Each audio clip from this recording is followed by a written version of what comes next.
It's Eve 2020 on July 2nd. This is Matterall. Good morning or afternoon, depending on where you are. Let's go over some news for the game, for CCP, and for some of the players, and catch what they are up to. All right, first order of business. Let's go into, looks like patch notes.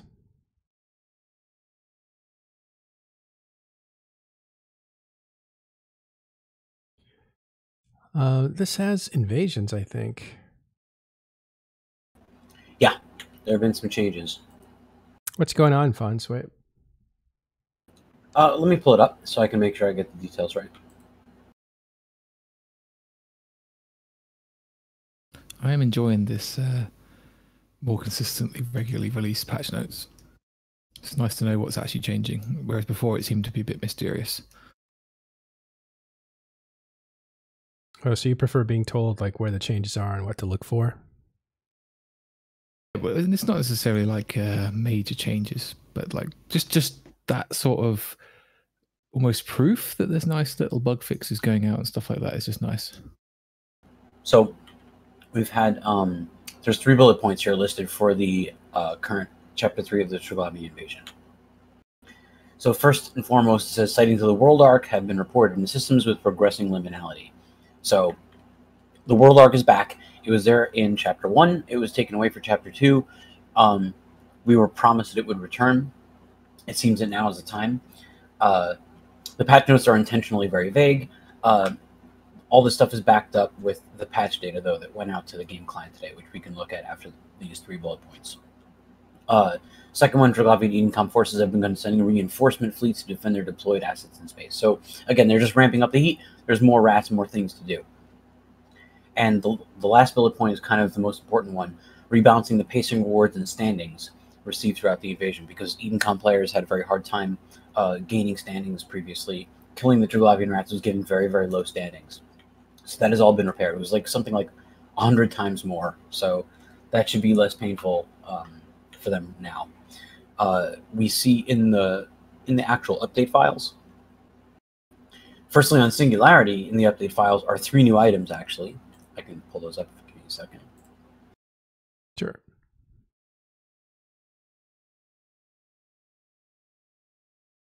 So there are 3 new items here, which come from the Triglavian NPCs somehow. I'm not sure how. It could be drops, it could be salvage. They're listed as Triglavian artifacts, and the text on them says, this device was recovered, blah, blah, blah. Well, I'll read the important part. Edencom Intelligence is keen to acquire these devices and assess their integrated storage so as to evaluate Triglavian movements and activities. The DED is collecting the items on behalf of Edencom in exchange for technology sanctioned for release to anti-Triglavian capsuleers through its loyalty store. So this is most likely where we're going to get some of the Zappy Boy bits from. There's 3 of these items that have this description.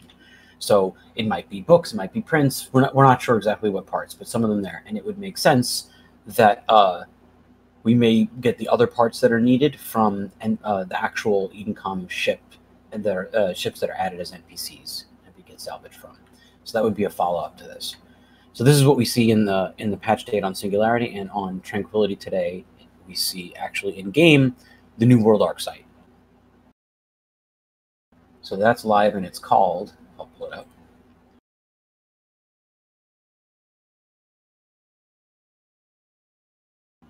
World Arc Assault Flashpoint. So this is different than the last time we saw it, and probably going to have some pretty high-level rewards. So I suggest everybody be on the lookout. One thing we haven't documented this block of changes is it seems like the standing losses for fighting either way are a bit more extreme. So you take more of a hit for shooting Triglavians, and you take more of a hit for shooting Edencom than you did before. A minor change, everything's been tweaked. We also have the strings for 2 new system states. So right now the end states that we see are Final Liminality and Edencom Fortress. And there are new system states that are being added called massive Edencom fortification and massive Triglavian invasion with new descriptions. These description strings are the ones that you find in the agency when you click the big Triglavian invasion button, and when you click the leftmost or the rightmost buttons on the resulting screen, and it lists all the systems in that state, all the systems in Edencom Fortress, all the systems in Final Liminality. So we could expect to see potentially that could be where this new system state will show up. So keep an eye out. I see, somewhere in here. Yeah. So right now they're all Edencom Fortresses, but they didn't add new buttons. They added new system states. You know, the string, you know, where it says Edencom Fortress in the middle and the description field on the right-hand column, those were the two strings that were added. But there's no two new buttons in places to put it. So it could be under the escalating liminality, or, you know, or the Edencom way, or it could be in these the buttons all the way at the edge. We're not sure where they're going to mix them in.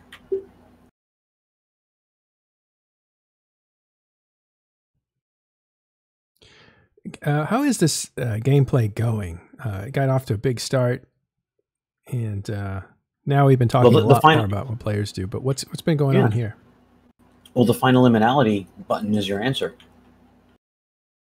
If you click that, you'll see that there's a bunch of systems where the status quo has not been held. All of these systems are now nullsec forever.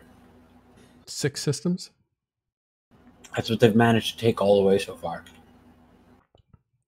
Is there anything new? Like we know that their security style has changed to low sec, so you can brawl in there without taking standings hits, without getting interfered with by Concord or any navies. Yeah, it's the Crime Watch related effects. Security status, Concord, gate guns. So yeah, right. all that stuff is gone. That's the only thing that was shut off. This was actually addressed by Coyote and Sledgehammer on the Sunday show a couple of weeks back. We interviewed them, and they said that it would have been nice if they had the time in the the dev hours to really like take a hard look at how security would be impacted. But the practical change to make to deliver something that would make a difference was to just do Crime Watch and then consider the rest, later. After this content ends, and they may decide to take another look at it. But for now, it's just Crime Watch, and this has actually created a unique space. So now, 2 jumps from Jita in Sakenta, there is a system without any security status, any Concord, or any gate guns. But there's also no capital ships, no bushes, no bombs, and no bubbles. And it's like that for the foreseeable future. So this is a new thing. Like, this doesn't exist anywhere else. Yeah, that's wild. So Sakenta is, again, 2 jumps from Jita, so it's called Content Pit. That's its nickname, right? Yeah. Because you can literally go in there and just brawl to your heart's content. I'm sure it's gate camped. And then go and get more ships out of Jita. You're so close to a massive market, you shouldn't have any trouble getting equipment. So you can just go back and forth.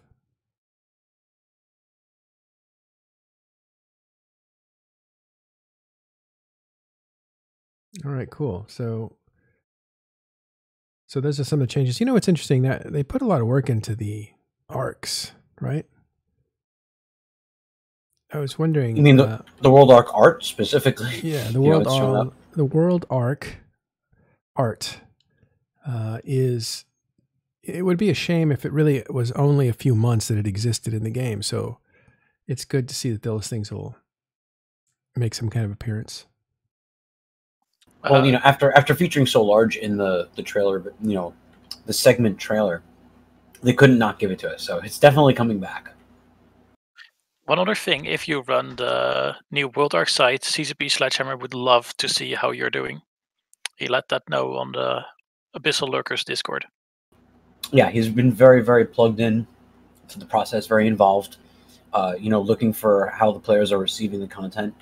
It's really been a unique experience to see how engaged he is with both the Edencom players and the Triglavian players. That was, again, CCP who? Sledgehammer. Sledgehammer, okay.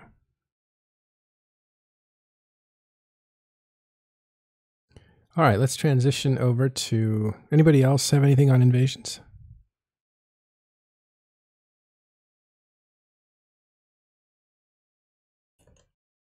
I don't think so. Okay. So we're going to move over to a different thing now.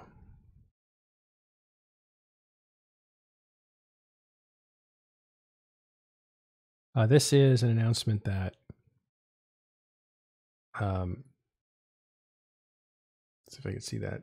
So CCP is having a discussion today, Thursday, July 2nd at 1900.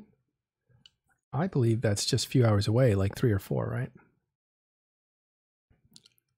On CCP TV, that is Twitch, CCP. Is it CCP Games? I guess it's just Twitch TV /CCP. That's it. And that will take you into a discussion with Convict, who's a community dev. He's going to be talking with Ratati, Psych, and Jadic Mannheim. They will be discussing the ecosystem of New Eden. You think they'll announce anything new? I don't think so. I mean, I don't think they're gonna like. I doubt they'd discuss or reveal some kind of anything in particular. Like, that's the whole ecosystem kind of talk is very much kind of like a not really a what if, but like they're clearly not going to basically tell you, what's coming up in like a day or a week or a month kind of thing, because essentially they don't want people metagaming it or using it as an advantage in the in the markets and that kind of thing. But they'll discuss what ifs. They'll definitely discuss. I can imagine they'll definitely discuss what ifs, and they'll definitely discuss like high level or hopefully high level stuff. Regarding if this then this, or if that then that kind of thing. When it comes to the ecology and economy of EVE Online. Man, I like your live video you got going there. Like the move up. Is that a live move up? It's a move up. So what's going on? There's we'll get to war update in just a few minutes. But anything else on resources?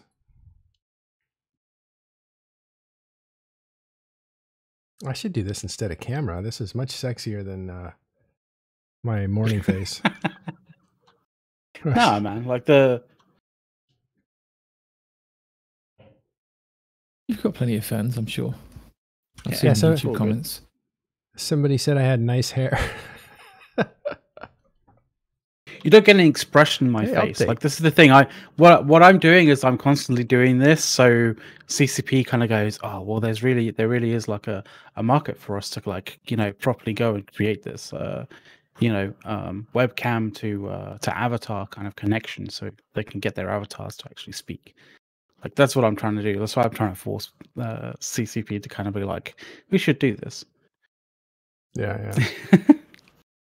But when I think face camera when it's applicable and when you're feeling good about it kind of thing is much better than what I'm doing right now. Well, I don't know. What you're saying is that you want to move them into the direction of continuing to work on avatars being actually animated and even following what animated. You're saying, right? Yeah, live animated, interactive. Yeah. There's a kind of semi-pro version of that sort of thing called Face Rig that you can get on Steam, but I'm fairly certain that if CCP kind of really put their thinking caps on, they'd be able to outstrip the ability of that. Yeah, some streamers actually already use that. Like every so often, you'll see a streamer on Twitch. He uses his face cam to recognize his facial features, and then he uses another program. I don't know if it's the one that McLeod just mentioned or anything else. But like you will see, like people have their avatars, like dogs and anime characters and demons and whatnot, and they're like talking, and as they move their face and their eyes, the camera tracks it like track IR, and the avatar animates itself. So it's not too much of a stretch to use our in-game avatar personas, our characters from Eve, like McLeod is doing right now, and adapt that into the software and use it as our face cams. That would be amazing, actually.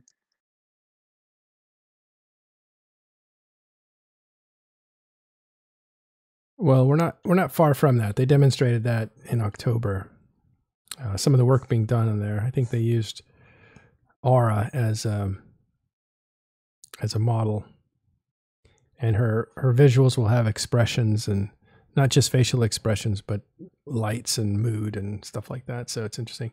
So you got this on a loop, right? That's not one move op, is it? Hey, whether it's on a loop or not is none of your concern. Because it looks pretty mighty. They keep coming. Those capital ships. Oh, they'll keep coming for a long time. Remember what happened last time they undocked 1,000 Titans at the same time? That was scary. Yeah, it was.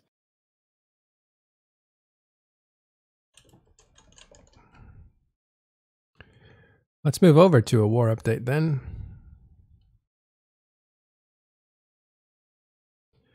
Since there's no other room here. What's going to happen, McLeod? Are you guys on the move yet? Why do we need to be on? Why do we need to be on the move if the fight's coming to us? Well, you're in Fountain. Are you on the move to Delve, or is Delve on the move to you? Like, you're the part of the Imperium. Not that I know of. Not that I know of. This is where we hold them. This is where we hold the line. This is where we fight. This is where they die. Etc. etc. What movie is that? Except we won't die. That's from 300, by the way. 300? Oh, okay. Yeah. I've seen so many movies like that. I'm like, was that Braveheart or was that 300? Or they used that exact line in one of the trailers as well. Or was that just a trailer? Well, we shall see. So let's go and look at As Pretty As You Look. We need to see the web here.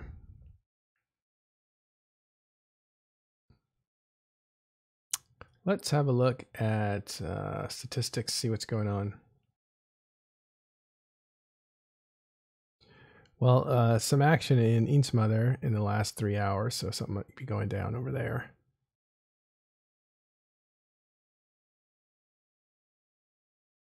I'll actually check that out later. I want to go through these.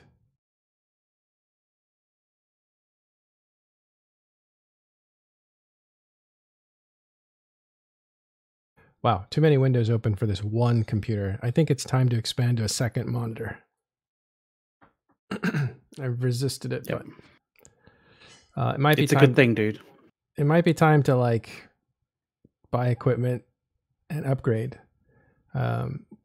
And if you think that maybe you want to get like a clamp for like 2 monitor screens kind of thing, like a desk clamp to sort of with a VESA mount, like don't go for the ones which have 2 like 2-on-1. Like they are actually surprisingly awkward to use and restrictive. All right, we'll talk equipment later. If you guys want to help TIS, this is the kind of thing that we do. You guys can become patrons and support this, and then we can upgrade technology, and maybe that'll help me stop hitting mute because I can't get to the unmute button fast enough. Just kidding. Those are just engineering errors because of realities of how we work here. Okay, one of the interesting things, Conifer's picking up pure blind territory. Let's look at that. So that's been a big deal, right? The pure blind's been available. Who was talking about that earlier? About what? Oh, Conifers. Yeah, was that you, John? Yeah, some of the dudes moved to Coonspace, the French connection dudes, so they left the vacuum. French Connection, is that like old Tau Ceti or something? I'm wondering myself. I don't know. Yeah. It's funny because I remember that the French Connection had the actually you had the Keepstar that was in P that Pandemic Horde were using all the way back, and now they're actually friends of us rather than friends of Pandemic Horde. What do you know about French Connection? Not too much, dude. Like we've had like the one thing which I do know about them is they have a lot of fighting spirit, and they're good at being very persistent in what they do. So they are surprisingly good at eking out a victory from what seems to be the jaws of defeat, which is a testament to their fighting spirit, as I said previously.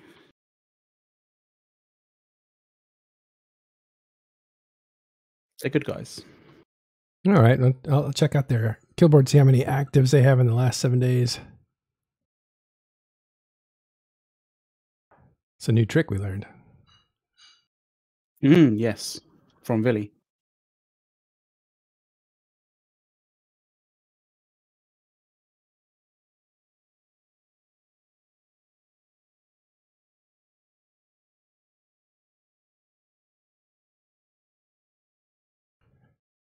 So they have about 140 guys. That's good. It adds up. Appear to be mostly losing here. I'm sure that's temporary. All right, so that's French Connection.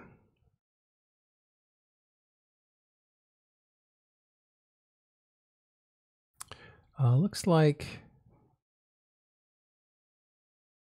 I think we're still in a quiet before the storm. We expect that things will start kicking off, especially after Sunday. Expect Sunday to be a very, very big day, historic really, in the annals of EVE Online. We're expecting to hear from Test Alliance, their State of the Alliance, which will probably be followed by some kind of a move up. But they'll lay out what they expect to do in the next few months. And by all accounts, it looks like it's going to be a huge war, maybe an end times war.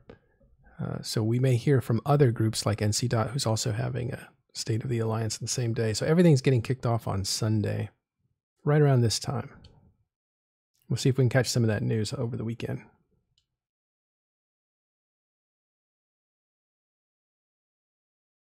All right, let's jump over to kill boards.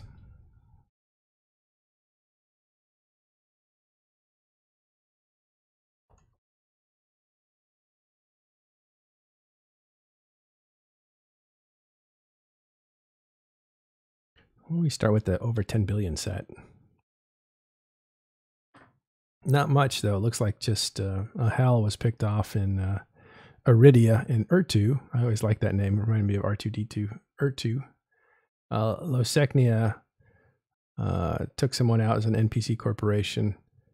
Elves Throne was the name of the character that was flying that hell, and it was destroyed.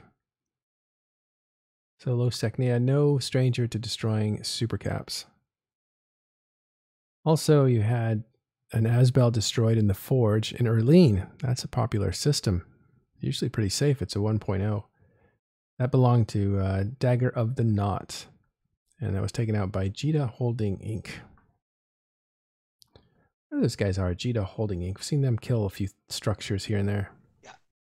Jita Holding occupies the same kind of space that Pirate did in the trade hubs, and that Hell Dawn occupies now in the trade hubs. They war deck a whole bunch of people that come and go from those particular stations, sit on the stations, and kill them for free.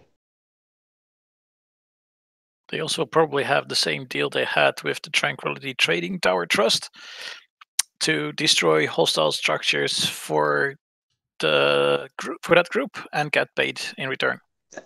That sounds a lot like something that would work. Working business relationship. Yeah. Yesterday, we can see a goon swarm. Fortizar was destroyed by Snuff and Nenamela. That's interesting. Didn't know that. So that happened yesterday while we were off air.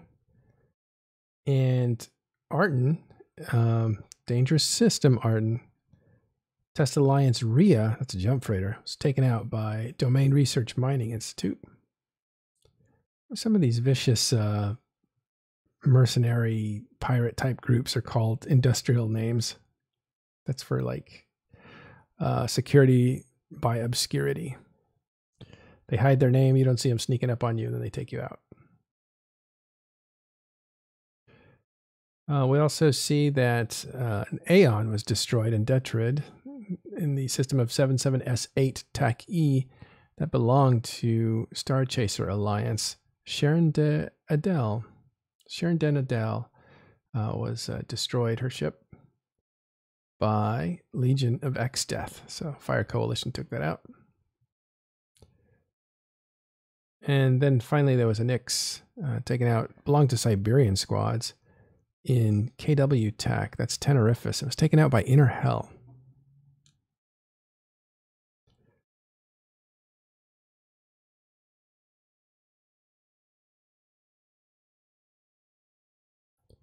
All right, I don't remember talking about these kills on the 30th, so yesterday we must not have gone over these kills, but we see a Titan was destroyed in Aran in Hemitar. Belonged to Pandemic Horde. Was killed by a group called Carrot Sweet Legs. Is that something that should not be said on air? I don't know. I've never heard that, but it's very creative. No, I've never heard that. No, I don't think that it's one any would kind of be a innuendo. stretch. Yeah, Okay. I don't think that's an innuendo in any way. All right, Carrot Sweet Legs. I don't mind saying it a second time then. Takes out Pandemic Horde in Amitar. Titan. And looks like Luca Skywalker loses a hell. Belongs to Patriots. To Pandemic Horde. That's an Eanes Mother L5 TAC. And an Ark is destroyed from, I like this name, All My Friends Are Dead. DED. That's a backcorp in a test probably, and he Yeah. used the beacon, seeing from looking at the kill mill. That's the most likely conclusion. Yeah. So okay, describe what a beacon is. A good chance to describe that. Like, what's the difference? It's an anchorable structure, which you can use instead of a regular sino. And it's permanent, right? Yep. Need to fuel it. Need to have the right system upgrades in your iHub, and then you can turn it on. Yeah. So the advantage to those and the obvious disadvantage is that they're always on. It's like an eternal flame that you can jump to. But people are watching it because it's basically a landing space for, people who are jumping, which would be a jump freighter in this case, but also capital ships jump there. And the problem with that is when you land, you don't have any protection. So you have to warp away or do something, but you land and you're completely unprotected. So that's why they're watched. It's kind of like a watering hole in the desert. The predators will sit there and watch the watering hole to see what comes to drink. But it's always on. And the advantage to that is you don't have to have an alt character in the system, in position, lighting a sino for you. So it's easy to use. But that ease comes with a risk. Okay. Especially in DTAC-P, which is like 90% of the time camped. Right. And before war, like I would say in these last 2 weeks, logistics have been going crazy. And so that means that there's going to be a lot more viewing or trying to stock logistic lines and stuff. So if you're jumping to a beacon in a jump freighter before a war, you're going to be likely seen and you're going to be likely destroyed like this guy was.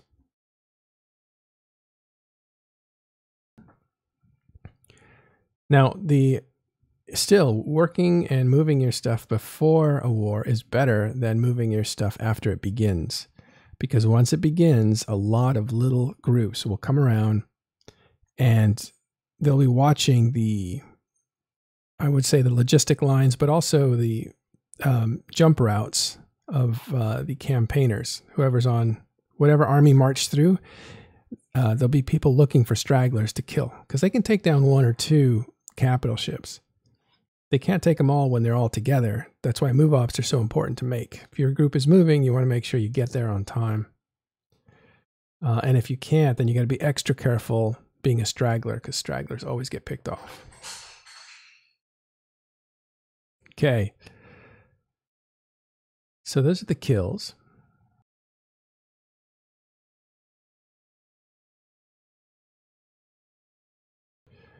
All right, we went through patch notes, talked about invasions. We looked at the war update, and people are on the move. We know things are going to happen on Sunday. And then we looked at some kills and some SOV movements. I think I mentioned that Conifers has taken up a bunch of territory in Pure Blind. Yeah, we talked about that. French connection moving. Oh, La Cruz Alliance. It closes. I didn't know who they were. There were a lot of Veracruz. There's a Veracruz Alliance, which is different. It's been around a long time, but this one only been around a year or so. But pretty much defunct now. I don't know where they've gone. This big corporation is Compis. And it has over 1,000 characters in it, and that looks like it doesn't have a new destination. Let's look.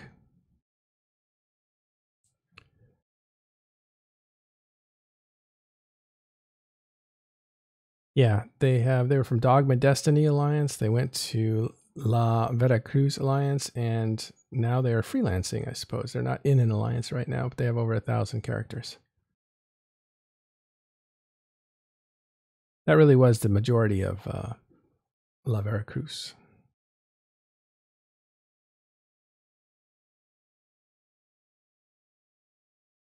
I'm going to go back and see if I can find something out about them. Nope, they don't have a description here.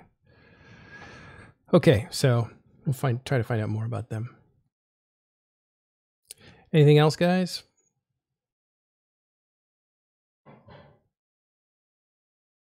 I can think of. We're looking at a slow news day so far. Things will probably happen after we take off, but we'll be back tomorrow. Look for interviews too. I'm going to be interviewed by Eve Dragons, I think, tomorrow, and also by the Pew Pew Show, both in Spanish. So I'll try out my Spanish, see if I can talk Eve in Spanish. So I'm looking forward to those and hanging out with the Latin community. Oh, there is something here. One last thing.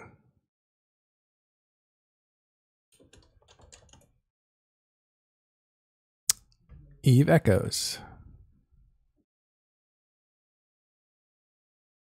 Yeah, the final test is happening. It's live.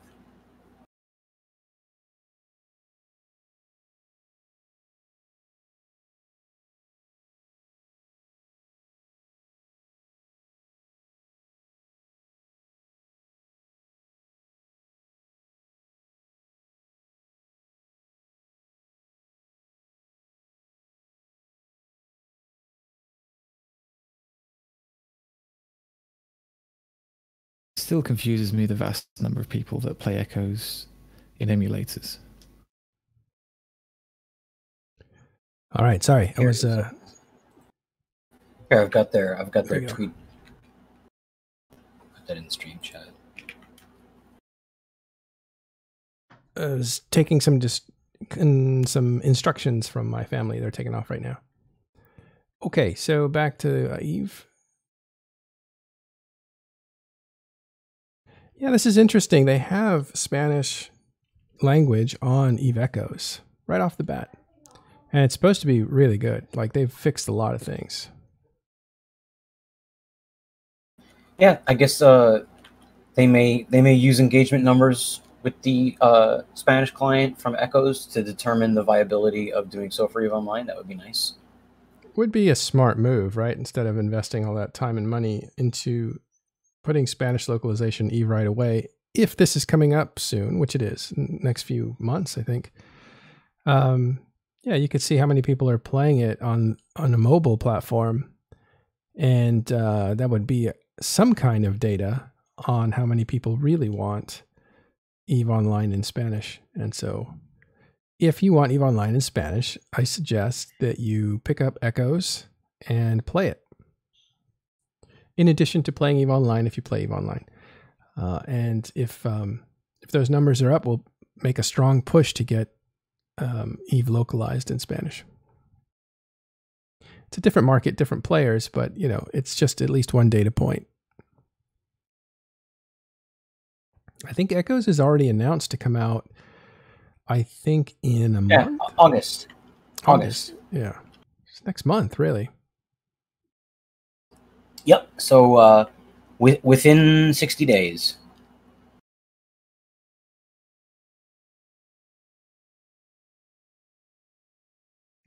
Yeah, that was quite official. That was announced on May 18th. The thing is that they have closed the beta pool already. We missed giving you guys that information. It it closed like 2 days ago.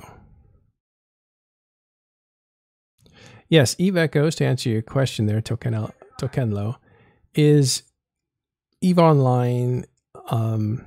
Sorry, let me start that again. It is mobile only. It is a mobile game only. It is closed in that it is not connected to EVE Online proper at all. There's no connection except it's the same scenario. The exception to the mobile rule is that if you're willing to run a mobile platform emulator on your computer, such as BlueStacks or Android, then you can run this on your desktop. It's just, this is a mobile app. There will only be a mobile app.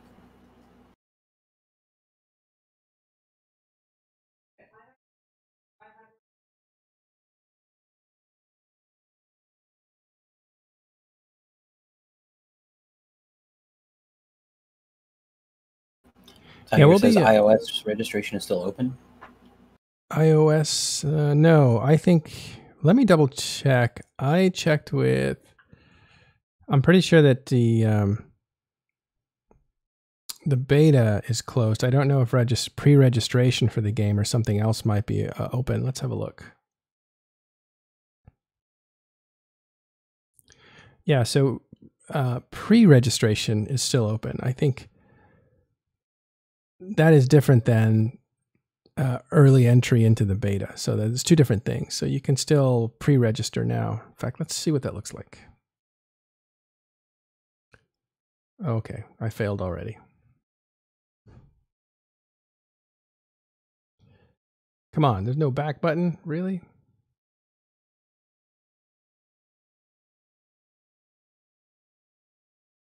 I failed again. I'm not good at echoes.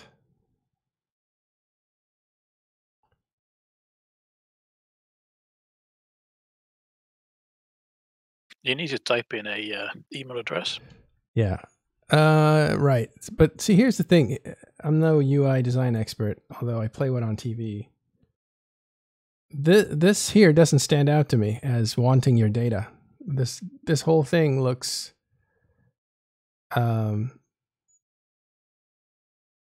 if you're not thinking about it, you're going here saying pre-register now. Okay, I want to pre-register now, and you click here. They're presuming you're reading down, but people look for buttons and click unless this stands out. And if this pre-register now doesn't work, it needs to send you back to here.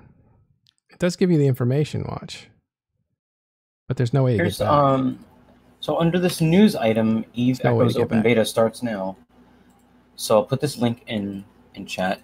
So this takes you directly to the Apple page and to the Google page. So if you go to the Google one, then you can click a button that says pre-register, and that's like on the app download itself. So that looks like they'll let you in when they're ready. And the Apple one takes you to a page that says testing apps with test flight. It gives you some instructions. This is December 2nd that you just... Oh, is that the old one? Yeah, it's old. Oh, that's the original beta. I'm sorry. That's all right. Yeah, August it comes out. Here's the pre-registration.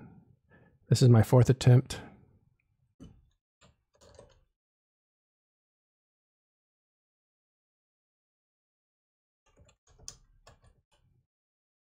Here I go.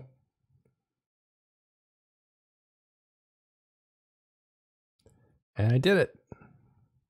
So it's really just add your email. Hey. Don't forget your email. So there it is. So I'm pre-registered now for Echoes. And I don't know what that means. I think that just means they send you a reminder that the app is available on the App Store. So go and download it, something like that. There's no information about anything special other than having that kind of thing. And yeah, that's on iOS. I signed up for iOS. So Eve Echo is coming in August. The beta is closed right now. That closed a couple days ago, but we have seen people play it. I think one of our guys was supposed to be here to open up Echoes so that we could see it on their machine, because he has an emulator and he was playing it last night. And all I heard from him was, he's an Eve player, but he's saying, this is great. This is the next big thing. It's going to be bigger than the war. Let me say that again. It's going to be bigger than the war for Eve Online. It's a game changer. Perhaps that's a little strong. This is from a Goonswarm guy, right? And he's not only a Goonswarm guy, he's like a CEO. So it's, he's got something invested in Eve Online. He's been playing it for a decade or whatever, but he's like, this Eve Echoes thing, amazing. He's got me convinced.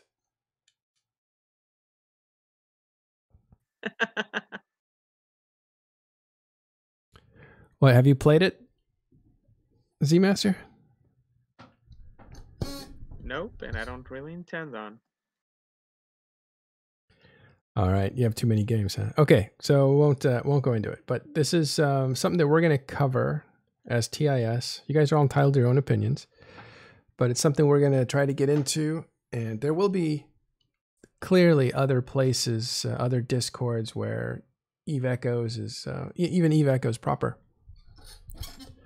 We'll have communities and everything, but we're going to try to either link those up or do something. And maybe we'll try to be a conduit between Eve Online players and Eve Echoes, and maybe that's where we specialize. But we will definitely have a presence of Eve Echoes on Talking In Stations. Okay, is there anything else you guys have?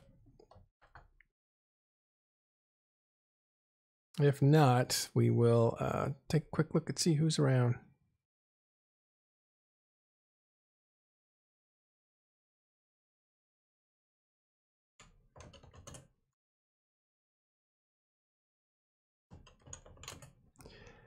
All right, Twitch.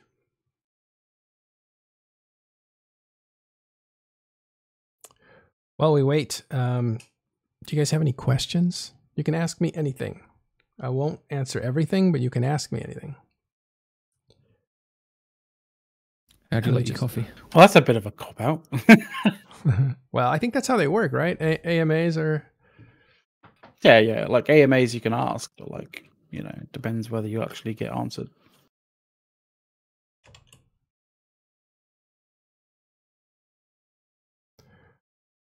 Well, the thing about AMAs is you have to be somebody important to do one. So at some point when I do something important, then we can do an AMA.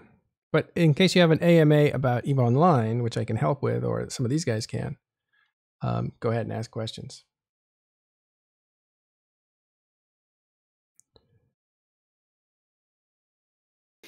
From chat as well? Oh yeah, from chat. From chat is what I'm thinking, not you guys. All right. You guys ask me questions. Is there walking in stations? Somebody asked, is there walking in stations on Eve Echoes? And from what I've seen, no. I have tried it, and I didn't see such a thing, unfortunately.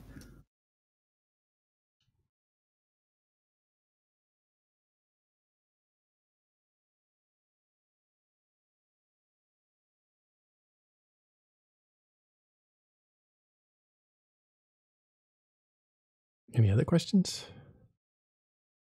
Not yet.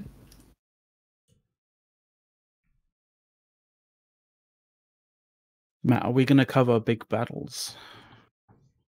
Like live? Yes. We actually are. I'm getting more and more space to be able to broadcast at different times of the day, which bodes well for a war. By the way, all of you people out there who may have been, real kind of quality kind of geeks, are going to rejoice because, like, I'm getting new internet in a few days, and hopefully I will be able to run. I'll be able to run to maximum bit rate allowable on Twitter. So on Twitch. So we could run, 1080p 60 FPS if you wanted. Is that to go with your new apartment? Yeah, that's to go with. Well, no, it's more. In actual fact, that's more tangible than the new apartment. Your mysteriously permanent nighttime apartment. Hold on a second. I gotta share this.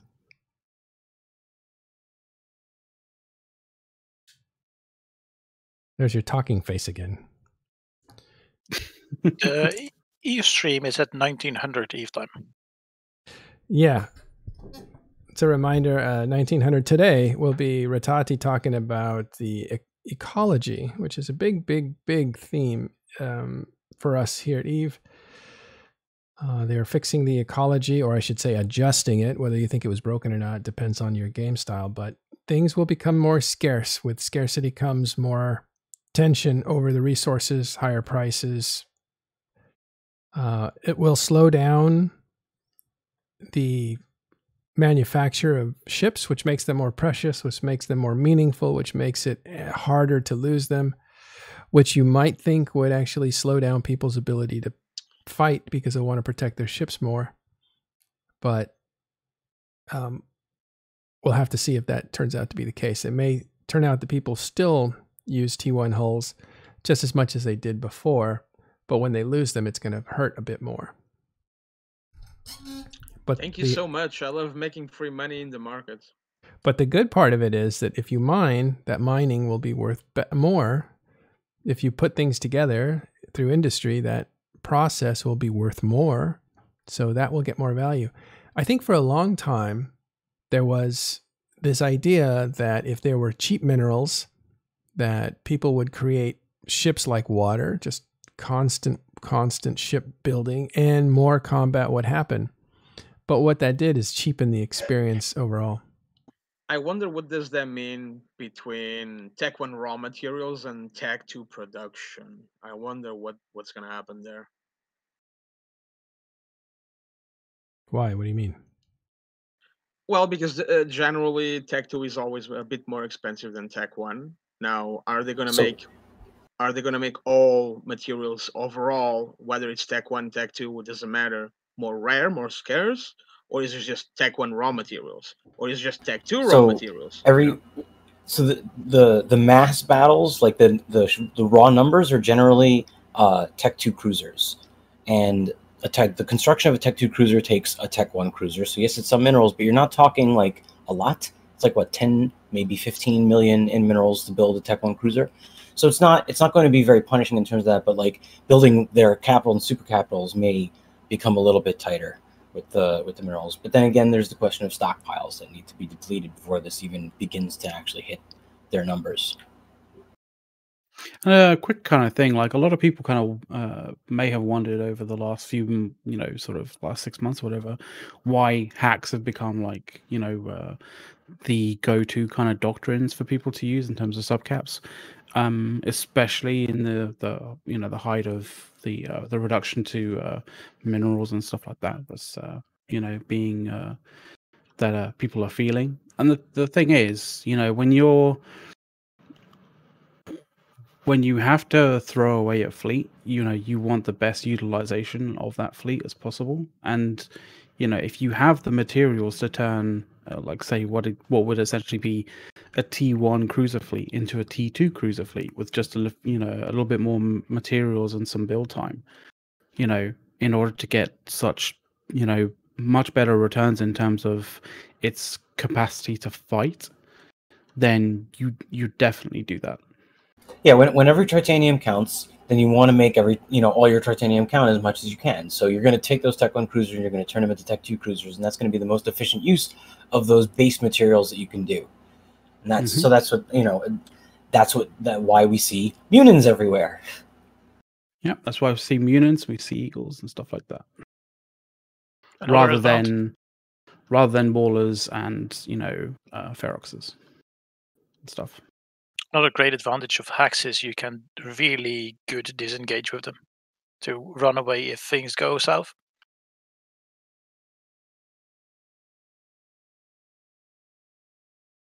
All right, did we cover this question here of how much have prices gone up ahead of this change? Well, here's the thing about that. It's not one change. It's many changes over time. And I think prices have already shown an increase, at least in, let's see if, well, I just shut the game down, but I'll bring it back up, but we can look at... So I talked with Villy about this a while back, and he seems to feel that the high stable point is not going to be as high as people necessarily think. Like the high watermark and the high stable point are not the same thing.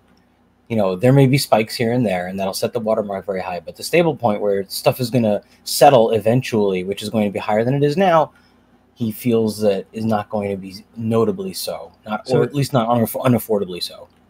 So the stable point that you call it is the new normal, right? It's going to be higher, but not too much higher. That is his prediction.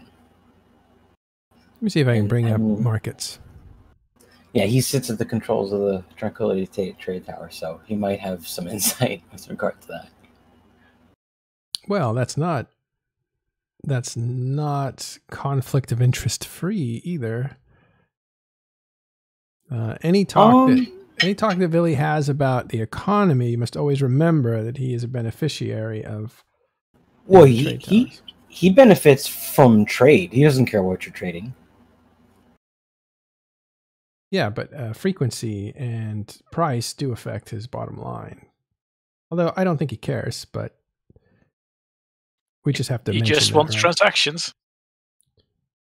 Well, yeah, transaction of something worth 2 ISK is different than transactions worth something with 500 million. He wants ISK volume, but like the ISK volume isn't dependent upon the items being transacted. Like just when people run their money through a place, he wants it to run through there.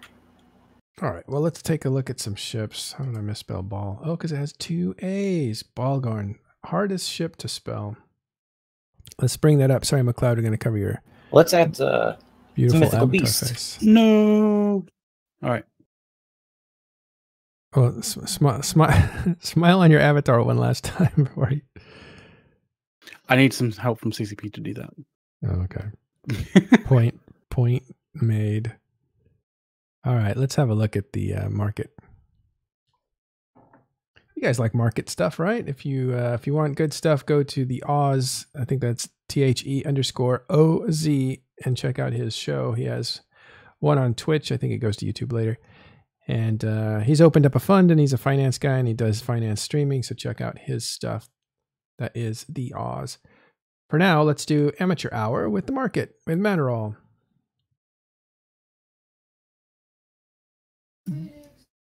Okay, consider this to be opposite world. So do everything that do the opposite. Do the opposite what Matterall says. Bye, Bhaalgorns. Remember the skill injector?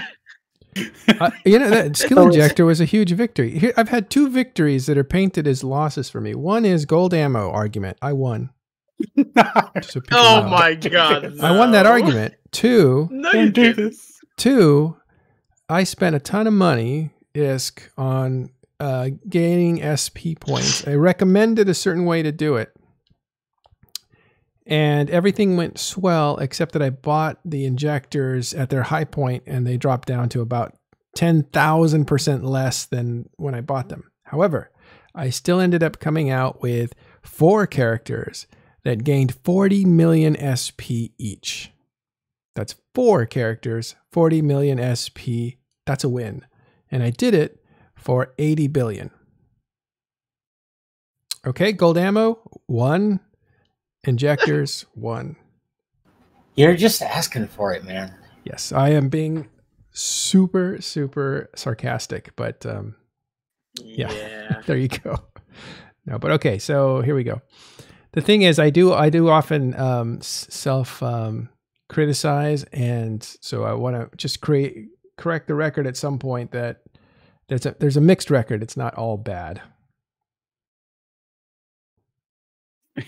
I was being a little. I was we're just a little ironic. We like goading you though. That's the thing. I don't think my irony is coming through. This is about Bhaalgorn prices. What have you spotted? Well, look at the 5-day, how it spiked. We're looking at that saying, what's going on with Bhaalgorns? The blue is the blue line is what you should be looking at here. Maybe we can make this bigger. And look at that spike. We're like, whoa, what's going on here? And sure enough, it recovered. It came back down. If you zoom that out to 365 days, the full rolling window that we get, it looks like it hit a low in like October to December, and since then it has been consistently going up. We did have a major spike that normalized in the middle of June, but like it's if you normalize it out, it looks pretty stable, but stably increasing. Well, I think this would follow. Wouldn't this follow most battleships? That eat that much minerals in this time of scarcity. It's a normal battleship as far as minerals. The real price difference comes from the blueprint that drops his loot and can't be created. But the minerals are basically T1 minerals. So if you compare, it's identical.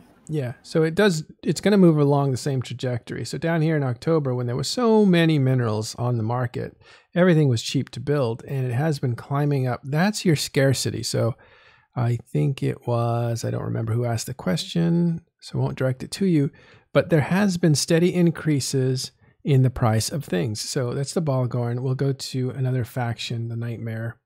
It also has increased, not since October, but it has increased overall in general. If you look down here at the beginning of the year, this time last year it was under 500 billion, and now it's definitely over 600. Macarial, this is something that's always been, yikes, let me turn something off here. When this happens, when you have a flat line, that means there was an errant purchase. You can see this long tower. So you need to turn off Dacian. Yeah, you just gotta zoom a whole bunch to ignore that data. No, you turn off Dacian channel and you turn off min max. And is there another one? Well, it set the scale, so now if you refresh it, it might set the scale differently. Okay, so I'll come back to just it. Click. Well, no, just click the price history tab again. Yeah. Well, that'll fix it. So when you're looking at the min max, if somebody bought it for 1,000 times more, it'll create a distortion in your graph. So you just want to turn off min max, minimum price, maximum price that it was sold at, and turn off the Dacian channel, which shows you the gap between the min max. Turn those two things off and refresh, and it will clean up your graph so you can read it. So here we are with the Macarial that I was pointing out. This is a 365 view, and this one has been in the tank for a long time, under 400 billion. 400 million per battleship. The reason they were so cheap is for a long time they were a mainline doctrine, so there was a huge surplus built up, and I believe it was CO2 and the Imperium that was in the north that just farmed the heck out of these blueprints up there in Angel territory. And Angel territory's down south. Oh, not Angel then, it's the other one. Wait a minute, how did they do that? How did the Angel, because those are Angel ships, aren't they? Serpentis. No, Serpentis. Those are Angels. Those are Angel ships. The Sancha. The Nightmares are Sanchas. The Macarials are Angels. Macarials are Angel ships. The Angels are in Minmatar space. Yeah. So over in pretty much Legacy space, that's where the blueprints drop. What am I missing? Legacy space, stain, that kind of thing. Villy is informing us of how it is. Curse. Okay. So the LP and Curse, which is where Russians are. Okay, I'm starting to see the picture. But the point, they're farmed impasse to cash and Curse LP. Okay, that's what I thought. I thought for some reason they were up north because CO2, I mixed something up and here's what it was. CO2 is the group, well, according to GigX, that pioneered the Macarial being used as a fleet doctrine. So they bought a bunch of them to put themselves into a fleet. Normally these were fast battleships made for pirates in low sec. That's where you saw Macarials for a long time. But when they hit a certain price point, because Stain LP or Curse LP, which is both in the south, ended up putting a glut on the blueprints. So you ended up having them become cheaper and cheaper and cheaper. And at a certain point, they became used by CO2 and other alliances as a mainline doctrine because they were fantastic at shooting structures. They never ran out of gas, basically. So you could shoot your guns all day long. And at the time when structures were first put out there, they had a really overpowered capacitor bomb. So when they shot a capacitor bomb, it would wipe out your ship's capacitor and your guns would turn off. Turns out Machariels don't need capacitor to shoot their guns. Therefore, that defense for structures didn't work on Machariels. Plus, they're fast and they could shoot long range and short range. You just had to swap out the guns. There's a lot of reasons to use these things. So the demand was quite high, but looks like the supply outstripped demand, and therefore you had a pretty sunken market on Machariels down below, well below 400 million. I think I remember these getting to, the blueprints at least were, no, I remember the ship was under like 240 million for a faction pirate battleship, which was outrageous. And these boys are fun to fly too. And there's that. So they're recovering. It's taken them a while, but they're not recovering very strongly. Most faction battleships will go from 5 to 700 million, depending on, like a rattlesnake or, of course, the Nestor. No, is it the Barguest? Yeah, will always go for a lot of money. These other ones, 500 million, I would say, is about average for a faction battleship. And these are just barely getting up to 420. Well, let's just have a look at the market. Yeah, 430 million. These are in a better place than they were, but they're not comparable to, say, a Barguest. These guys are going for 900 million per. So these are, completely different. Every time there's like some PvE content that looks really, really juicy, then like Barguests and Nestors and Rattlesnakes like all spike. Yeah, rattlesnakes fluctuate quite a bit. They're down. They were up at 900 million. I think I was selling them. They were over $1 billion at some point. I was selling them for 1 billion not that long ago, probably last December. And now they're back down to, let's have a look at their history. Yeah, you can see that drop. This was a good time to sell. They were actually selling for more than this, but it doesn't register very well. But they were way up at 900 million. And why was that? They were really useful in a certain scenario, right? So before the emerging conduit rebalance, because emerging conduits were those like really easy sites that were still like, if you weren't prepared, they would kill you. But if you were prepared, then you could kind of just cruise on through them and just farm them all day long. And there were people there was a botting problem. It was so easy. Mm-hmm. So they had to so the respawn was 1 minute. Literally 60 seconds after you clear, decide another one was up in the same system. It was really consistent and easy to clear. You paid a whole bunch. You can get like hundreds and hundreds of million per, like up to 400 million an hour if you really min-maxed it really hard. So anything that was really easy to run these was like extremely popular. So Rattlesnake was definitely on very, very high on that list. Yeah. So Vili, always full of interesting information, tells us that I'm going to switch back to Machariel. A little bit of Machariel history here. There's a lot to go over, but one of the critical battles, I was in that fight against CO2. CO2 was really angry. It was actually maybe the first. There was 3 big fights that happened in low sec, right? About a week later, all the dreads and the NC dot and test, everybody had arrived and was set up, and so the Hakonin battles, there's a few like large slugfests, and then the first big battle happened over, I believe it was either FCON or Razor CSA, which was is that what it was? CSAA? Yeah, it was. They were building super capital in this tower, this pause, and I forget what it was called. It's the array, the capital construction. The CSA? Array. Yeah, CSA. Yeah, capital ship assembly array. Thank you. Okay, so this is where you build capital ships. Now you build them in engineering complexes. Before, you had to build them in a pause, and you had to have a special unit that was big enough to hold it, and you had to have a place to put it when it was done. So you had to have 2 units.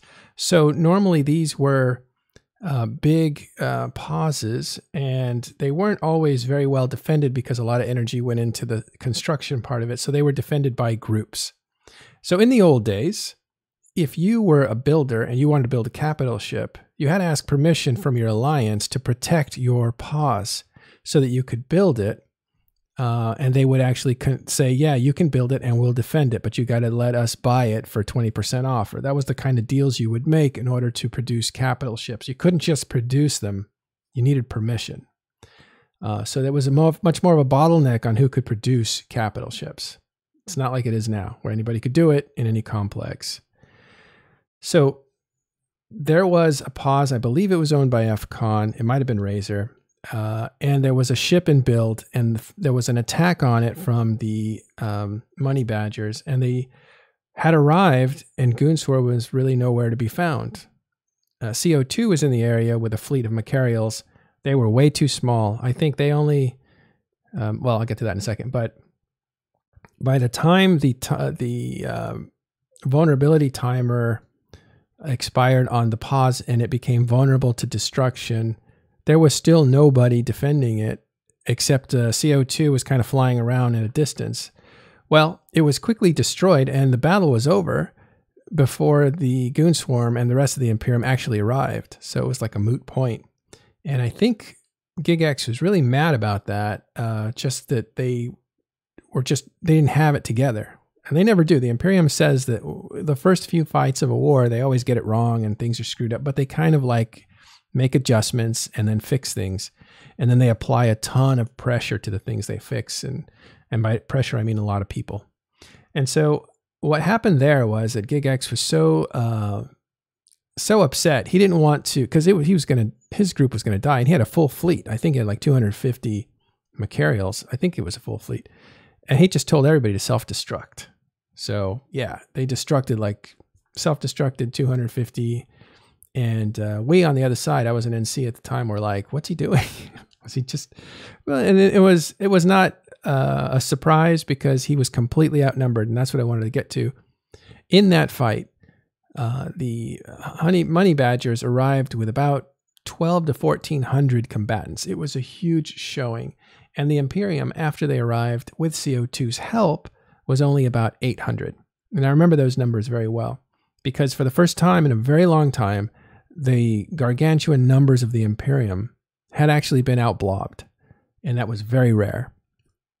And the reason that was one of two major fights in World War B, and I would say, or the Casino War, whatever you want to call it, is that the first fight, Goon Swarm and Imperium were outnumbered.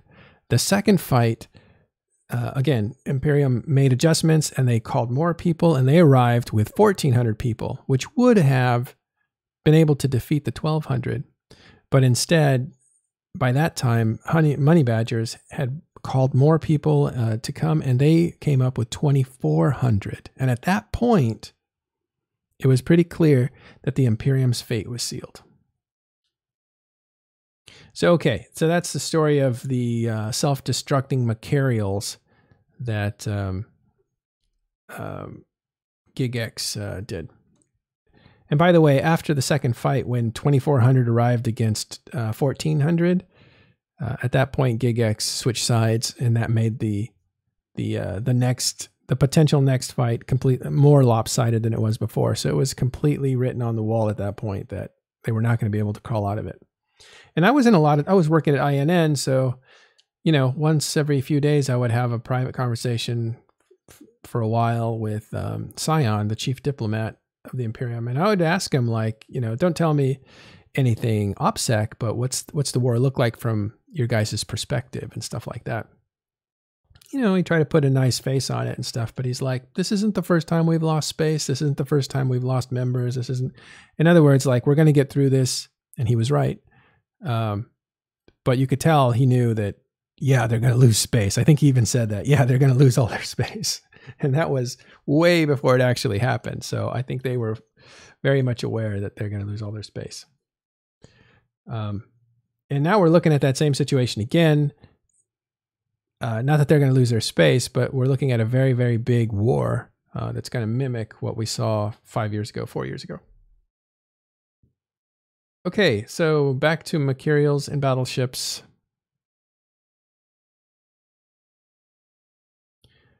Let's go to.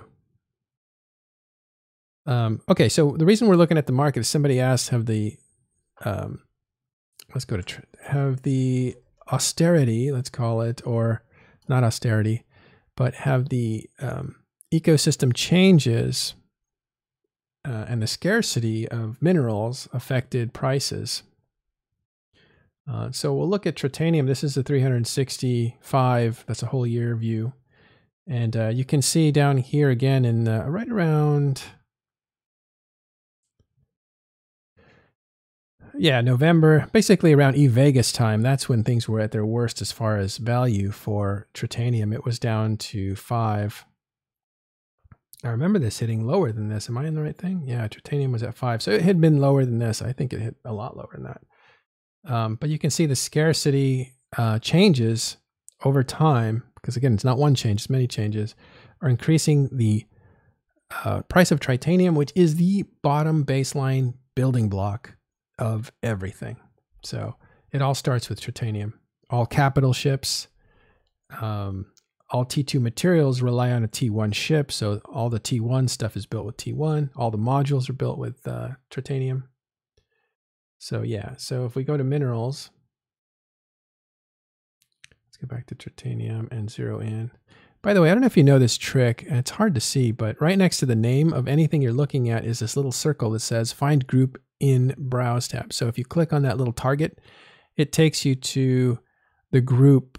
So if I'm looking at a mineral and I want to see more minerals, I don't have to go manually find them. I can just click that target and it takes me to the group, and now I can just click on these things. So these are minerals, and you can see the scarcity is taking effect. There has been a drop lately, but I think the war is making it go back up. So let's look at morphite. Morphite's used basically for T2 building, and you can see that it's starting to go back up. That happened just lately.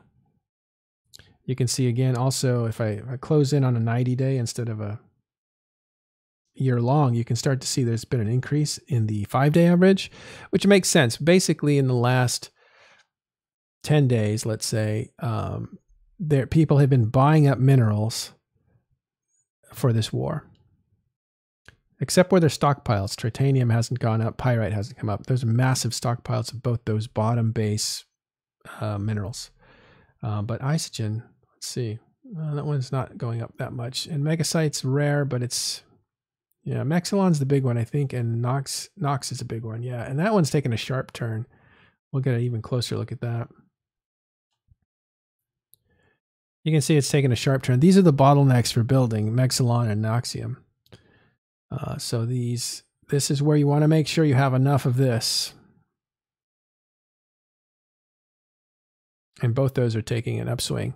So that's the war, the pending war taking effect on the marketplace. And if you zoom out and adjust that, you can see what scarcity is doing to the marketplace as far as minerals go. Yeah, good point. Billy says Mexilon is also used in cap building, in heavy cap building. So I think that price is going to go up. I'm not giving you advice, but that price is going to go up because Mexilon is in high demand right now. Let's actually look at the market. See if the living market is reflected yet. Yeah, it's going to go up fast. I mean, the stuff's on sale is skipping and jumping, but it'll break 90 really quickly, probably today.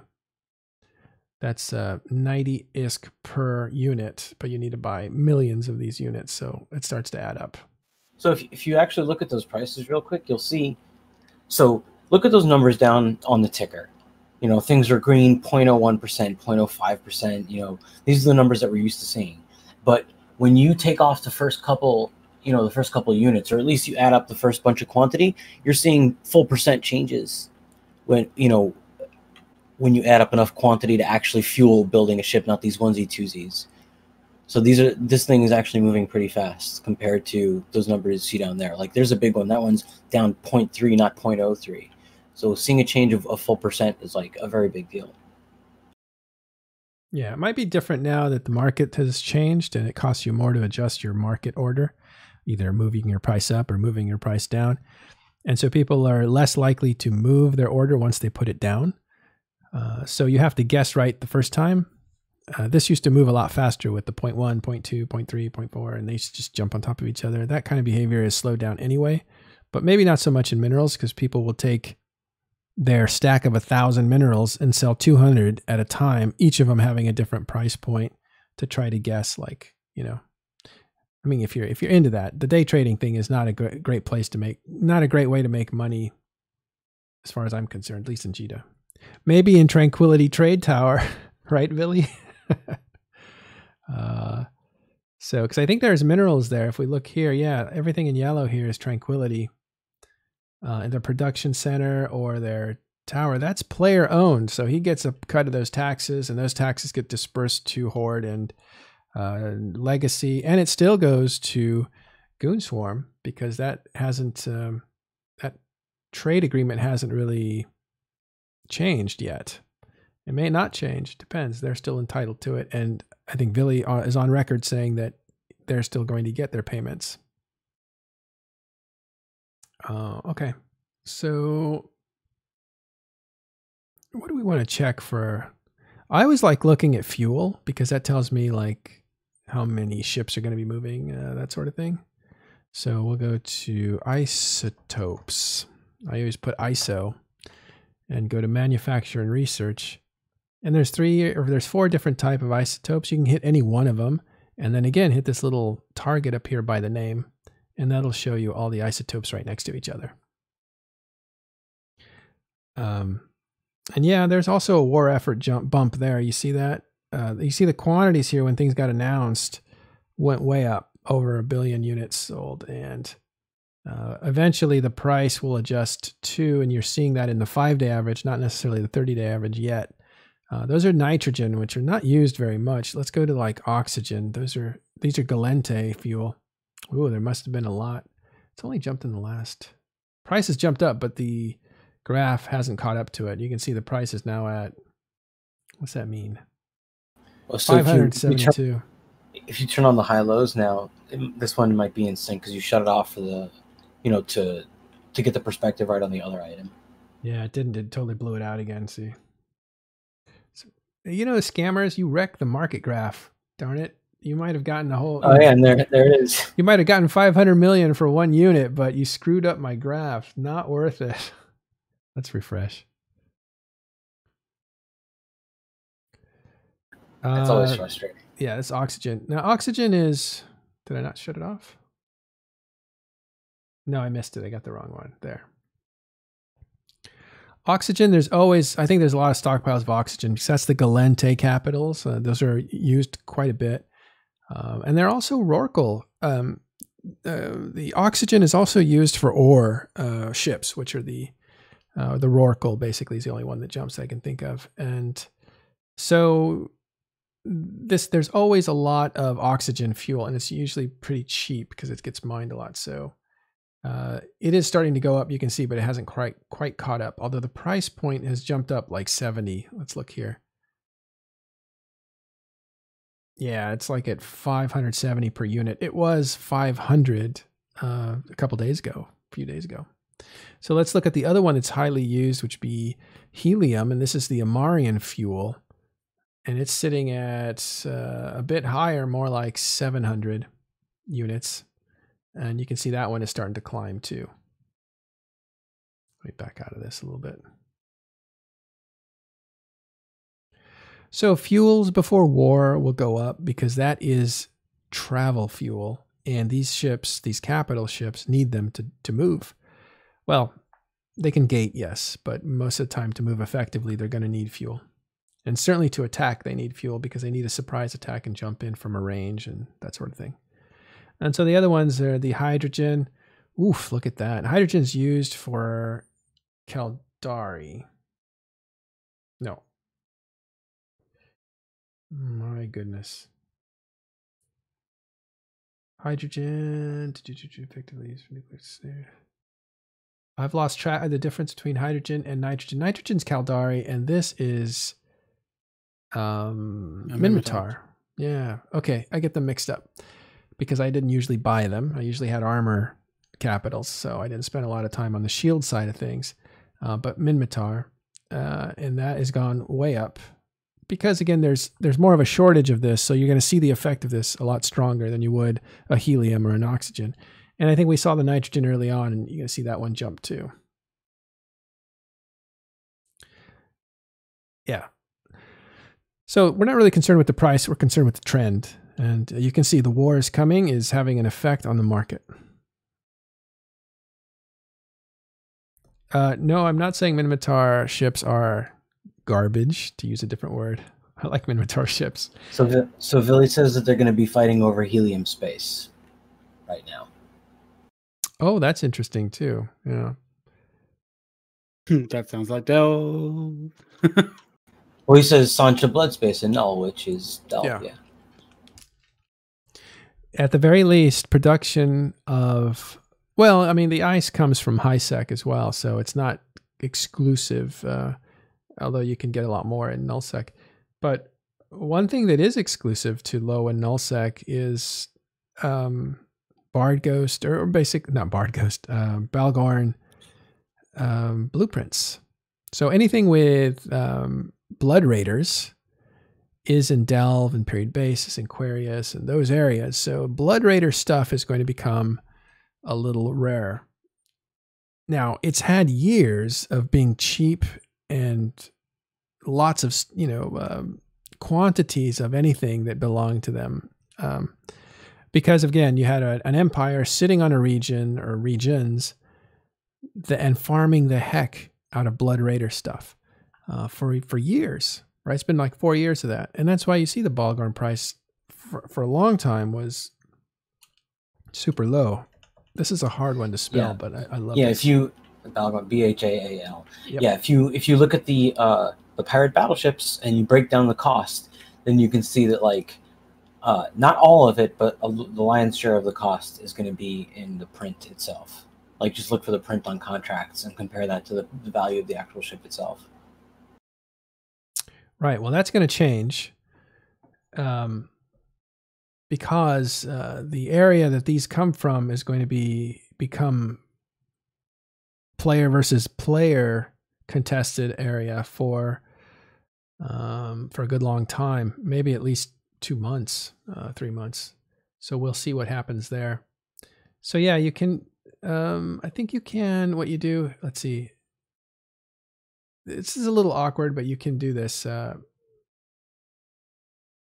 If you go to Industry tab underneath the information for this ship, you can see the blueprint here. Now, if I right-click on it, I can view an industry to see how to build these things and how much it would cost. So if I click on that, the cost to build it is... Yeah, I'll do that in a second. Go to the contract. You can see that it's like, 220 million to purchase all the ingredients I need to make this ship in JITA. That price might be different somewhere else. It's usually going to be higher. JITA is the cheapest place to buy stuff, more or less. So you can see how much it'll cost you to build 299 or whatever. And then you can also, if you tap on this blueprint and right click, you can say, show it, find in contracts. And this is what Fonsway was saying, right? I think that's what you were saying. So yeah, the value of the input materials also, well, the true comparison is the value of the print to the value of the whole finished ship on the actual market, not necessarily the input materials. And you'll see that, probably more than half. Oh yeah. Yeah, there it is. There's the print. Right. So it's about half the cost. Now right. with cruisers, it's different. So an easy way to shop is to right click on the blueprint and say find it in contracts. Now everything that drops as loot, you cannot sell it on the market. I'm pretty sure you can only sell it through contracts. So it's going to be in contracts and not going to be on the market. You can't find this on the market. And so the contract price is about 200. These things dropped to 80 million when there was a lot of them being produced. You couldn't give them away basically, but they were 80, 90 million each. So about half of what they are now, but they're only 200 million. And the build cost, as you saw, is 220 million. So the ship itself should be around 440 million. It's still not even there. Yeah, it's 345 million. So it's really cheaper to buy them than it is to make them still, because the minerals probably have gotten more expensive. So, not that these things are a bargain and you should buy them. They're useful only in certain circumstances. That's one of the reasons. They don't have a lot of demand pressure on them. Well, yeah. So they're used pretty heavily in wormholes. So, and with the supply drying up, now may be the time to get your hands on at least a couple of them. Right. All right. So we always look at faction battleships. Is there anything anywhere else we should look at?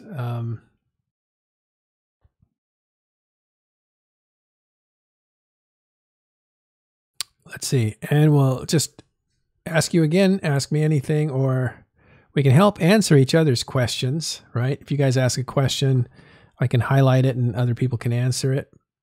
We can do that for a few minutes. I am glad to see that with this war going to kick off, the price of Bhaalgorns will be increasing in price. It's well known that the Bhaalgorn, for its price and what it can do, is an incredibly cheap ship with a very wide range of uses and disruption to a battle. But it's a particular... Tell us what it's good at. Well, the bonuses, it has bonus range webs, and on top of that, like the thing that everybody obviously makes a big deal about is the fact that it's bonused not only for the strength of Newton Nos, but also the fact that it can Newt and Nos, it can Newt all the way to and Nos all the way down to 0. Normally, only Newt goes down to 0. And as well as that, the factor that uses heavy newts and its application means once a Bhaalgorn is on field, anything within 50, 60, 70,000 range, depending on what kind of newts you have, is at extreme danger of instantly being neuted out, and that makes them very, very vulnerable. And one can field a Bhaalgorn that is capable of oppressing anything within, say, 50 or 60 kilometer range for as little as not even 500 million. So yeah, these things are exceedingly powerful. They can snipe essentially. If you have a couple of these on field, you can snipe multiple capacitors at once in one shot, and you can mix heavy newts with smaller ones in order to maximize on your ability to lock things down all the way once their capacitor is zapped. Like these things can lock down and hold down a very large enemy fleet, and if you can even fit them with split newts and guns, and they still do like very notable damage without even maxing out. 30 people shoot at, say, a fax all day, and they won't do anything.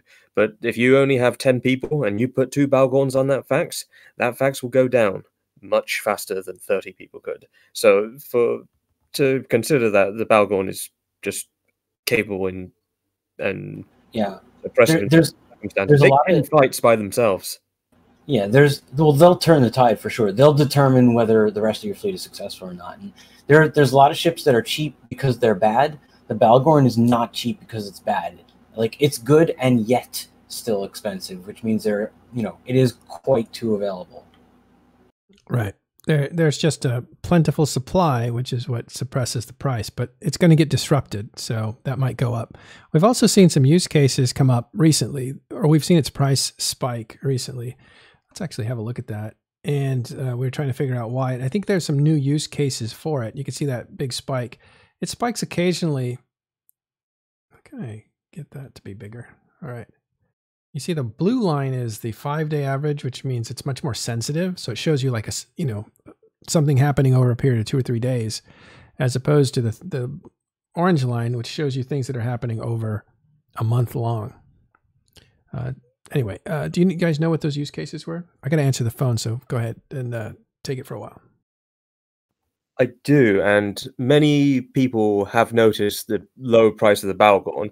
I have noticed it as well, for example, but I have also seen certain nullsec alliances use an entire fleet of Bhaalgorns. This is something that is generally not that useful because of their limited application and how slow they are, but they are. I've seen a fleet of 8 Bhaalgorns escorts go along with just a standard home defense fleet, and because of the fact that they are so oppressive, especially one Bhaalgorn is oppressive, 8 Bhaalgorns is even worse, and anything that wants to get in range to shoot their DPS ships is instantly neutered and made extremely vulnerable.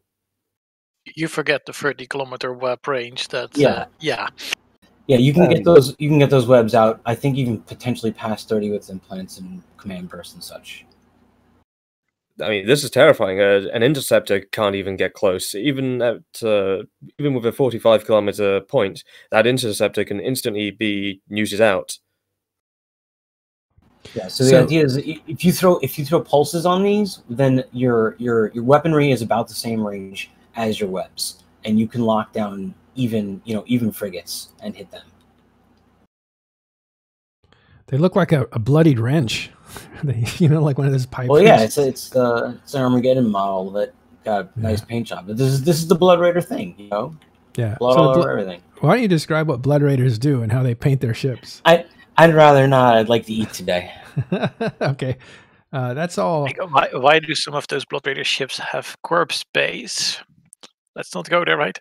What's interesting is, while the Bhaalgorn is incredibly powerful, the Krua and the Ashimu have been, in my opinion, generally lackluster. And the simple reason is because of the Bhaalgorn's simply oppressive neutralization capabilities and its ability to tank. The biggest issue with the Blood Raider ships is the fact that they're slow, which is why we'll often utilize a curse more often than a Bhaalgorn, because it's just so slow. Yeah. So this is I think if you're coming to EVE Online, you don't understand how the ships work necessarily. They all have different roles to play, and this one would be kind of like a debuffer type character. This would be like your necromancer of in other games, where he diminishes the capability of the strongest opponent. Doesn't do a lot of damage necessarily on its own, but can definitely sap the strength of a capable DPS ship. Well, I mean, if you're comparing, this to other MMOs, then capacitor kind of is the analog to mana, the casting resource. So this thing removes all the casting resources of pretty much anything. Just zaps it down to 0 and can hold it there indefinitely. And at the same time, it has these extremely long-range webs that slow you down from moving. Casting. I like that, casting. Okay, we're getting too into... My fault. I'm taking us into the realm of D&D, but yeah, you basically zap the ability of people to use their powers. Zpando FC from Initiative says, I remember buying my first Bhaalgorn, 1.3 billion. I remember that price too. I don't remember you buying it. I remember me buying it probably at the same time. It was 1.2, 1.3 billion. And wow, I think I still have that. And that was the price for the hull back then. It was insane. It was still one of the sexiest ships in the game, battleships in the game. But I remember that price, 1.2. So I think I bought one for like 1.1, and I was like, I got a deal on a Bhaalgorn. And then fast forward a number of years, and it's one-fifth that price. Kazier in chat compared it to Monoburn. Like, I wanted to, and I was about to say Monoburn, but Monoburn implies that it damages, it damages the person's health, and then it doesn't have that effect. So I couldn't use it. Yeah. Yeah, prices have totally changed. Again, today, if you want to know more about the ecology of EVE, in other words, the economy and the balance of equipment, you want to tune in to CCP's presentation today at 1900. That's CCP TV twitch.tv/CCP, and check out what the mastermind of the scarcity or ecology, they call it, is going to ecosystem. Yeah, is going to talk about some of the stuff they've done and maybe give you some hints on some of the stuff that they're going to do. If you're interested in the balance of market, ships, equipment, where all that's going to end up, you're going to need to listen to that. And now, because of the recent changes and buffs to the battleships, they now lock much faster. So that would be T1 and faction battleships. And because they can lock so much faster than before, it's no longer so the battleship changes in the end, where all the battleships got the enhanced scan resolution for lock time, and the Tech 1 hulls, the non-Tech 2 hulls, got the HP increase as well. Oh, the Nosferatu. Yeah. So now we have a ship that locks faster, tanks more, and anything within, well, what would be considered long range to medium range, anything within long range would be considered anemic. They feel useless, and they're made extremely vulnerable just by a simple press of the button. So are you guys NOS users or neutralizers users? 50-50. Yeah, it all depends on the scenario. Sometimes you're going to want full newts because you just want to zap as fast and hard as you can. You want that capacitor at 0 and max output. And you may or may not have capacitor support. You may or may not have capacitor boosters. But there are other times when you're going to want to use a mix of the two in order to keep the ship stable. So you'll use as many newts as possible, and replace each one newt with a NOS until you're internally stable. Yeah. So that's another option. Let's give the audience some tools. What's the difference between NOS, which is short for Nosferatu, and a neutralizer? So, well, the newt is high output and it zaps, so it zaps much faster, but it costs you capacitor to run. The NOS, however, zaps much slower. It takes much less energy away from the target, but it also it gives it to you. And in normal ships that use this, will only be able to remove capacitor from ships that have more capacitor than them. So it's like a vampire. You're an energy vampire. Yes, it removes the energy from them, gives it to you, and then it stops when your energy is higher than theirs. But these specific ships, the Blood Raider ships, have a bonus that allow you to continue using it until the enemy has no capacitor at all. There's no measure. That's beautiful. So these allow you, to NOS all the way to 0. A NOS is considered significantly. It's a modest. That's usually used for brawling ships to counter the effects of a defensive newt. Newts, in my opinion, they can be used offensively and defensively. They've got incredible defensive uses where you can shut down a potential fast attacker coming close. But a NOS is far more aggressive. A NOS won't be able to save you from, say, an interceptor charging at you. But a neutralizer will be able to neutralize and remove the energy of a chasing interceptor. So the NOS in this is actually particularly useful if you use like a medium NOS. So NOS is cycled faster than newts, and this ship allows you to NOS all the way to 0, and the medium cycle faster than the larges. So if you use the fast cycling Nosferatu, that is medium size to get it even faster. On this ship that lets you go all the way to 0, allows you to see very clearly if your target is already drained, because you will see that you receive 0 capacitor from them. So you get an early warning sign. That's advanced stuff. But let me point out something that's very interesting about lore in general, is that there are certain characteristics for the empires, and the pirate factions are usually the opposite because they're the enemy of that empire. So in this case, you have Amarian ships that look like this, right? This is an Armageddon style ship. It's an Amarian class battleship. And Amarian ships run on capacitor with their lasers. They're very capacitor intensive, and they're built for that. So they run hot, they run with a lot of energy, and they use lasers to blast things. If they have no energy, those lasers don't work. Their weaponry shuts down. So their enemy, the Blood Raiders, are energy vampires. And all that staining you see on the hull is supposed to be human blood, basically. Because they... Pando listed another way to do the capacitor diagnostic. Let me finish the lore thing. So the point is that where you have the Amarians that are more like a religious hierarchy and that sort of stuff, here you have some crazy pagans that bathe in blood, basically, who have vampiric tendencies, and those are the lore balance between the Amarians and their enemy, the Blood Raiders. Now, one quick point: if you read the book that came out in 2009 about EVE Online, is the first novel called The Empyrean Age. The very first chapter has a Blood Raider on the loose inside of a ship, and just how vicious and deadly they are. It was a very exciting first chapter in that book.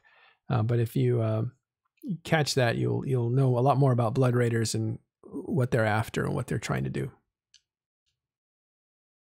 Go ahead. What were you saying? Pando said. He listed another way to do the capacitor diagnostic. He said the ship scanner gives that to you as well.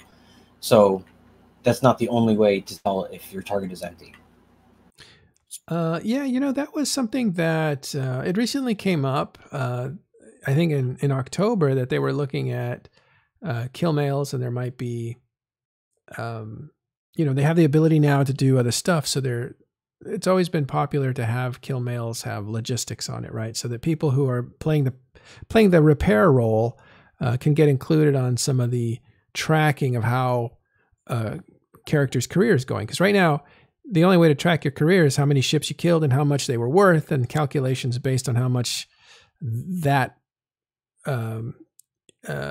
those metrics work. And left off that is how many people were repaired and all that kind of stuff. So it's always been a big deal, the logistics on the kill mail. But because of that, they're kind of thinking like, well, what kinds of other things should be on there or shouldn't be on there?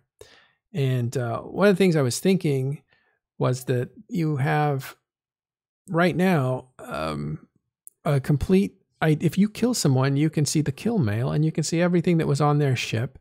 And that allows you to figure out what your enemy is flying.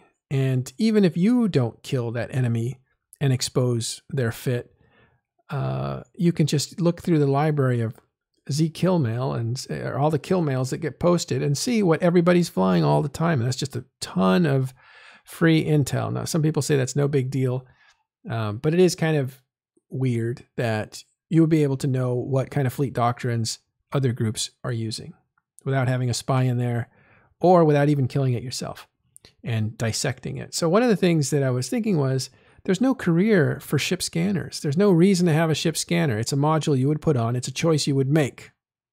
There's no reason to have that because what that does is it scans the ship and it will tell you the status of that ship. And that's what Pando was talking about. It'll show you how much capacitor is left on the ship. But it'll also show you the modules it has in each of the slots. And it gives you all that information. It would be cool if kill mails didn't give so much information. You might see a lot more people, at least one or two people in a fleet have a ship scanner to be able to determine what they're up against. I think it might be a little more interesting for FCs. Although a well-trained FC right now would know what the common doctrines are, what the counters are, what the hard counters are, what the soft counters are, that kind of stuff. But maybe over time with less information, at least the information coming as fast as a few minutes after you kill a ship, that with a slowdown of, we'll call it perfect intel, because that's what they call it, that you might see a little more guesswork on the part of FCs, which means a little more errors being made. More errors being made. Errors being made in combat create different endings. And that's what makes the game a little more interesting. The Part counter, of the law. One more thing. The counter to that is people are risk averse. If they don't know what they're going up against, they'll just stay docked. That's the counter argument to that, I think. I mean, Eve definitely contains a reward for preparation as a core concept, I think. So, like, knowing what you're coming up against and planning for that, I don't think is a bad, is a bad thing in this case. Part of the law of the Blood Raiders is they will commonly ambush travelers and capsuleers in order to harvest their blood. And obviously, one of the easiest ways to do that is not only to cap somebody out, but also to web them down so you can, well, grab them and harvest their blood, as the Blood Raiders do. But also, because the Blood Raiders are related to the Amar in lore and in various other factors, they also integrate the fact that the Amar, what part of the Amar's technology using a lot of capacitor for their guns and such, is also the Amar's use of neutralizers. So as we know, the Armageddon, the Dragoon, for example, are both Amar ships and the Curse are heavily focused on neutralizing. Yeah, as part of their electronic warfare arsenal. You said Dragoon, just to be clear, it's Dragoon. We're going to be hearing a lot of Goon's name coming up in the next month. But that's a ship, right? The Dragoon. The Dragoon, the Dragoon, the Sentinel, the Curse, the Pilgrim, and the Armageddon. These are ships that are in the Amar arsenal that is well known for their electronic warfare use, and most in particular, their use of neutralizers. Yeah, they have nuke bonuses and disruption bonuses. When was the Dragoon introduced? That was That was the second destroyer introduced. That came like around Dust. Yeah. Oh, hold on, I got another phone call. Unfortunately, we don't see the Dragoon being used quite a lot because it's very lackluster. Its neutralizing capabilities are not so great. It's low health. It's a T1 destroyer. But we do see the Sentinel be used because of its utility. Sentinel's very inexpensive and very effective. In that kind of sense, I've also very much liked the Maulers as a very like effective but you know, cheap kind of way of disrupting fleets as well.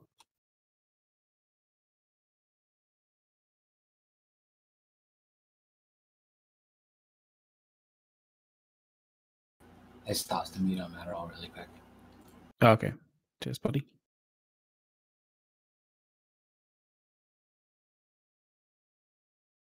Sorry, busy morning here. Yes, the webbing bonus definitely is reminiscent of Minmatar ships. All right, we're going to wrap up. I've got to take on the day. Thanks for hanging out with us, and we will see you tomorrow. It's going to be a big day tomorrow. I can feel it. Thank you guys for hanging out, and we will see you next time.